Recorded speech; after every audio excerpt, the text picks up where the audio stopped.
Price the Lord, ஹல்லேலூயா. கிறிஸ்துவுக்குள் பிரியமானவர்களே, இந்த அருமையான நாளிலும் தேவ சமூகத்துக்கு வந்தவங்க ஒவ்வொருவரையும் இயேசுவின் நாமத்தினாலே வாழ்த்துகிறேன். இந்த நாளிலும் தேவன் நம்மோடு பேசும் வார்த்தை ஏசாயா 43 அதிகாரம் 5வது வசனத்தை அடியேன் வாசிக்கிறேன். பயப்படாதே, நான் உன்னுடனே இருக்கிறேன். நான் உன் சந்ததியை கிழக்கிலிருந்து வர பண்ணி உன்னை மேற்கிலிருந்து கூட்டி சேர்ப்பேன். ஆமேன், ஹல்லேலூயா. இந்த அருமையான வேத வசனம் இன்றைய தினத்துல நம்மோடு கூட கர்த்தர் பேசுகிறார். பயப்படாதீங்க, எல்லா சூழ்நிலையிலும் நான் உங்க கூடவே இருப்பேன் என்று கர்த்தர் சொல்லுகிறார். ஆனா நம்ம ஒவ்வொரு நாள் வரும்போதெல்லாம் ஒரு நாள் நல்லா இருந்தா அடுத்த நாள் நமக்கு பயம் கொடுக்கறது போல சில நிகழ்வுகளை நம்ம பார்க்கிறோம். தேவையில்லாத காரியங்கள் நம்மளுடைய வாழ்க்கையில நடக்கும்போது நம்ம சில விஷயங்களை பயந்துடுறோம். ஐயோ, இந்த வீட்டு விஷயம் எப்படி முடியும், இந்த ஆபீஸ் விஷயம் எப்படி முடியும், நம்ம எதிர்காலம் எப்படி நடக்கும் அப்படின்னு திடீர்னு பிசாசானம் விதைக்கிற விதையில நம்ம விழுந்துடுறோம். அந்த பயம்ன்றது நமக்கு வியாதியை போல மாறிடுது. இன்னைக்கு ஓகே, இன்னைக்கு நல்லா இருக்கிறோம் ஓகே அப்படின்னு நாளைக்கும் நம்ம நல்லா இருப்போன்ற எண்ணம் நமக்கு போயிடுது. இன்னைக்கு நம்ம நல்லா இருக்கோம், நாளைக்கு என்ன நடக்க போதோ அப்படின்னு நாளைய தினத்தை குறித்து இப்பயே நம்ம பயப்பட ஆரம்பிக்கிறோம்.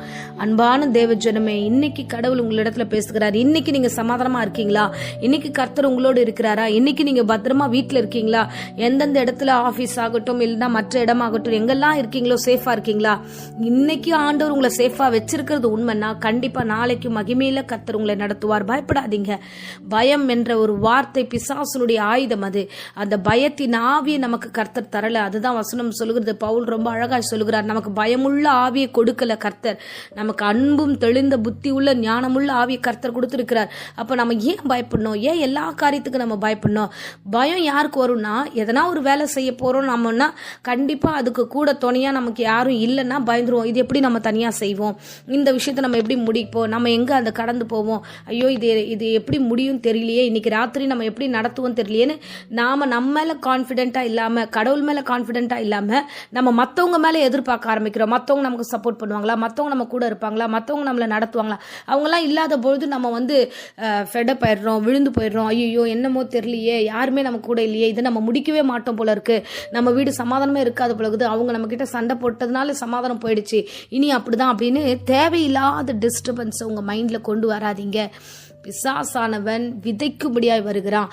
அவன் விதைக்கிறான், அவன் சண்டைகளை உருவாக்குகிறான், பிரச்சனைகளை உருவாக்குகிறான், சூழ்நிலைகளை உருவாக்குறான். அதை நீங்க அழகா உங்களுடைய ஆவிக்குரிய அனுபவத்துல அதை அழகா நீங்க வெளியே எடுத்துட்டு, கர்த்தர் என்னோடு இருக்கிறார், நான் பயப்பட மாட்டேன், அவர் எனக்கு வாக்கு கொடுத்திருக்கிறார், பயப்படாதே, நான் உனக்கு துணை நிற்கிறேன்னு சொல்லி வாக்கு கொடுத்தார். அந்த வாக்கின்படி அவர் என் கூட தான் இருக்கிறார்.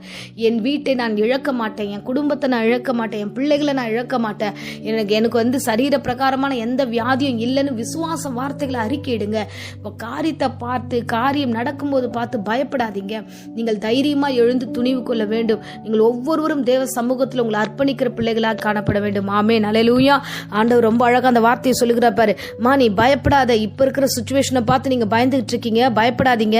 நான் உன் சந்ததியை கிழக்கிலிருந்து வர பண்ணி உங்களை மேற்கிலிருந்து நான் கூட்டி சேர்ப்பேன். அப்படின்னா உங்கள் வீட்டை விஸ்தாரமாக்குவேன், உன் குடும்பத்தை விஸ்தாரமாக்குவேன், உங்களுடைய ஆசீர்வாதத்தை நான் எண்ணிலடங்க ஒரு பெருக்கத்தை உங்களுக்கு ஆசீர்வாதத்தை நான் கொடுப்பேன். உன் ஜனத்தினால நீ பெருக்கமா இருப்ப, நீ பயப்பட வேண்டிய அவசியம் இல்லை, நான் உன் கூடவே இருக்கிறேன் என்று கர்த்தர் சொல்லுகிறார். ஆமென், ஹல்லேலூயா.